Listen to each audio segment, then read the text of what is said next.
Chapter 2. On the other side of the world, in a conference room in Russia, 12 men were sitting around a large oval table, intently watching as a man gave a presentation. It was a review meeting where all the important members of the mafia from all over the world would meet to give their reports to their leader about their respective missions. Interestingly, all of them were searching for just one man who was on the personal radar of their leader himself. And looking at the expression on the face of the man sitting at the head of the table, it is clear that they all failed to do their jobs, and they would be lucky to step out of that room alive and see the light of the day. And that leader is none other than Arjun Nanda, aka Phoenix James Knight. He was looking like he could go on a rampage to satisfy his urge to kill. Arjun Nanda is a complicated man with a complicated history. He was Russian from his father's side and Greek from his mother's. His biological father was Mr. Xavier James Knight, and his mother was Mrs. Athena Xavier James Knight. They met in a club when his father went to Greece for a meeting. They both fell in love and decided to get married. The only problem was that Xavier did not tell Athena about him being the heir to the Russian mafia.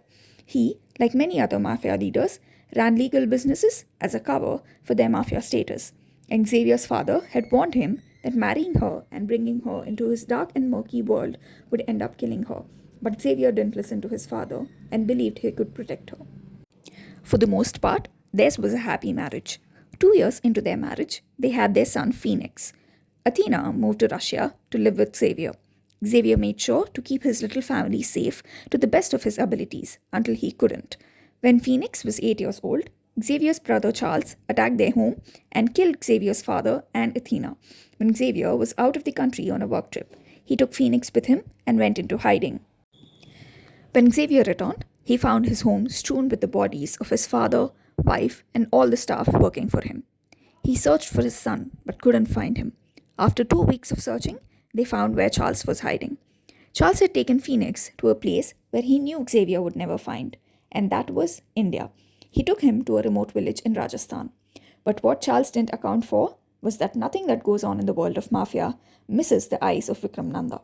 He was not only one of the senior-most members of the mafia, but was also James, Xavier's father's best friend. So when he got wind of the situation, he sent his son and his most trusted men to capture Charles and bring the boy back. And rest assured, the torture was slow and painful, but they had kept him alive for Xavier to do the honors.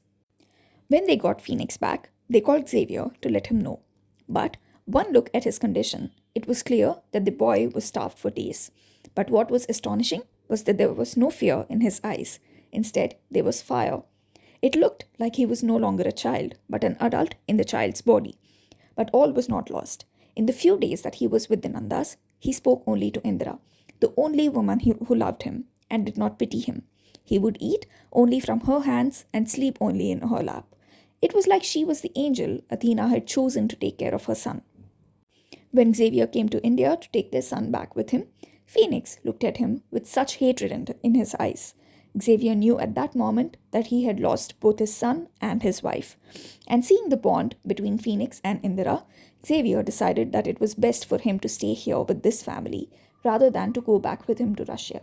And with that, Xavier made Vikram and Ashok promise him that they would take care of his son like their own and never let him miss the love of a beautiful and loving family. And thus, Xavier James Knight left his son with the Nandas and left for Russia, alone and lonely, filled with guilt and regret, but had also received a gift from the Nandas in the form of a barely alive Charles. And that, ladies and gentlemen, was how Arjun Nanda was born. I know that it feels like a jigsaw puzzle right now, but I promise the story will all come together in time. And I know the quality of the narration can be better, and trust me, I am trying to get better, and I promise I will get better. So I just ask for your patience and support. Thank you so much for being there and listening to this narration. And thank you so much for your support. I would love to hear your feedback, so please do leave your comments in the comment section below. And that's it for today. Until next week, take care, stay safe, stay happy and healthy. Bye-bye.